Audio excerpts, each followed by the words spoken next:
Et pendant ce temps, il faut vite achever les travaux sur la route, notamment à Kinshasa, comme l'avenue des poids lourds qui a pris du retard. Oui, il y a une explication à ce retard, explication apportée aux participants d'un atelier d'information sur le sujet ce lundi à Kinshasa. Il s'agit vraisemblablement de la présence sous la chaussée de la tuyauterie de la Régie des eaux et des câbles de la Société nationale d'électricité. Jules Kaboula. Au mois de février 2013, le deuxième volet de la seconde phase des travaux de réhabilitation et modernisation de l'avenue des Poids Lourds va démarrer. Il s'agit là du tronçon qui va du chantier naval à la gare centrale. Ce tronçon est le plus problématique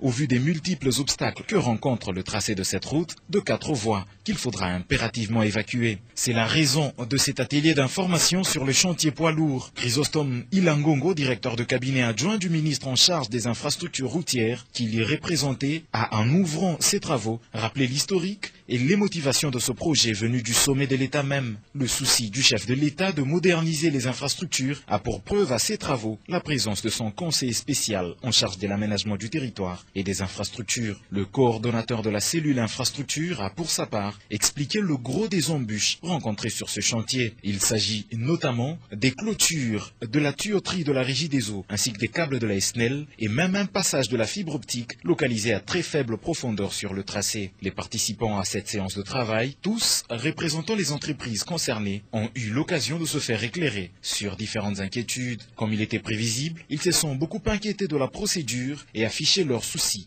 au sujet de l'indemnisation. Le secrétaire général présent dans la salle s'est mêlé aux échanges pour rassurer les préposés à l'indemnisation quant à la volonté du gouvernement de la République de bien faire les choses. Kimbembe Mazunga, intervenant vers la fin, a lui appelé les uns et les autres à plus de compréhension et une bonne collaboration afin qu'aboutisse ce projet. Il est à noter que ce projet est une parfaite illustration du bon partenariat entre la coopération japonaise et la République démocratique du Congo.